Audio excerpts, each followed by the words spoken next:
Assalamualaikum warahmatullahi wabarakatuh. My name is Wahinur Ahada, the student of State Islamic University of Sunan Ampel, Surabaya in English Education Department. This video is proposed to complete our midterm test exactly for Method in ELT course.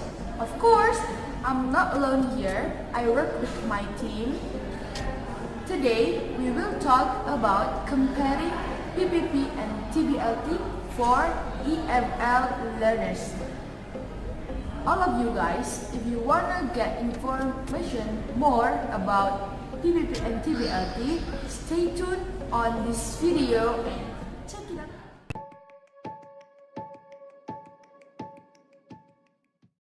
Today, I would like to talk about PPP in general. So, PPP is a part of audiolingualism method. Actually, PPP is not a method.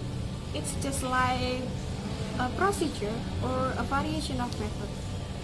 PPP is a traditional approach which was popular in 1950, exactly in UK. Well, based on Willis, which is cited in Richard and Rogers' state lesson plan based on PPP should have three phases as follows. The first stage is presentation stage. In presentation stage, usually the teachers give some materials to the students. Second stage is practice stage. In practice stage, most of the teachers use repetition and drilling way. First, the teachers will give some example to the students, and after that, the teachers will ask the students to repeat. And the third stage is production stage. In production stage, the students are encouraged to use the new language, either it's for their own purposes and meaning, or it can be the similar context as the teachers give to the students.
That's the example of PPP teaching and learning process.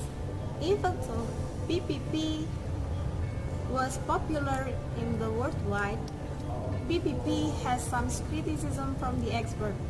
For example, PPP is potentially boring because PPP doesn't give the students opportunity to speak up.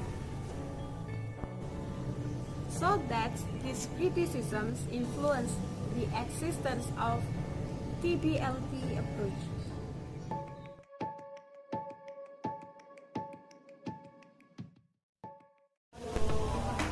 Yeah, that's right.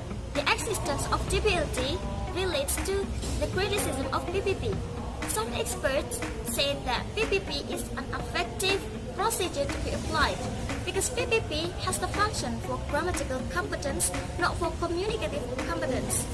That's why some experts try to find out an approach that functions for communicative competence. That is TBLT. Well, TBLT stands for Task-Based Language Teaching, is part of communicative language teaching. It's kind of approach that aims to provide learners with a natural context for language use.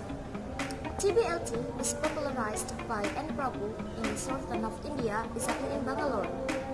Instead of language structure, students are presented with a task that they have to perform or the problems they have to solve.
Thus, the example of TBLT in teaching and learning process. As like PPP, TBLT also has criticism from the experts. For example, in Asia context, especially in education context, TBLT is not suitable to be applied because of many things. For example, in terms of the large class of the Asia, and then mostly the teachers do not have in-depth understanding about the TBLT itself. A few minutes later.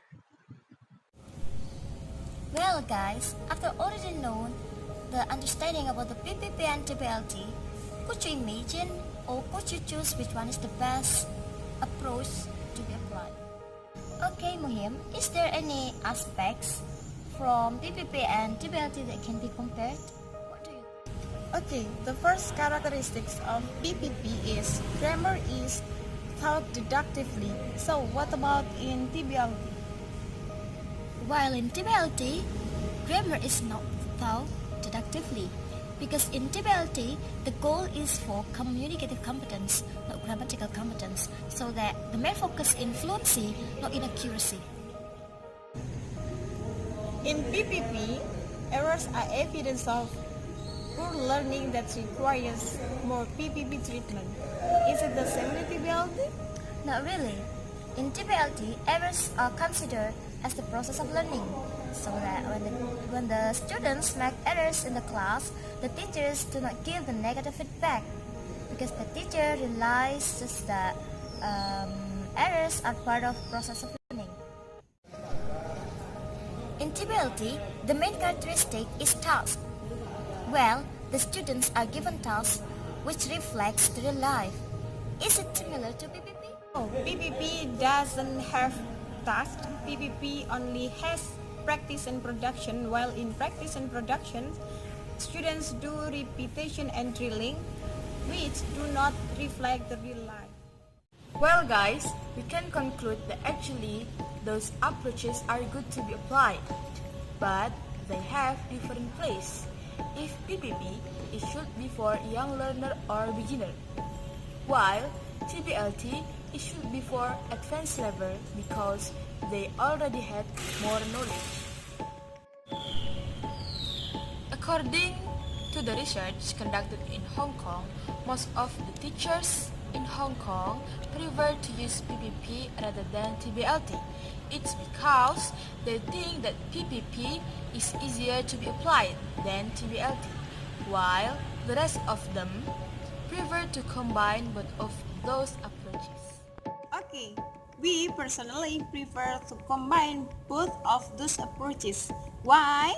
Because we think that if we combine two approaches, we will get the advantages of two approaches at once. This is the end of our video. Thank you for watching. See you next time. Wassalamualaikum warahmatullahi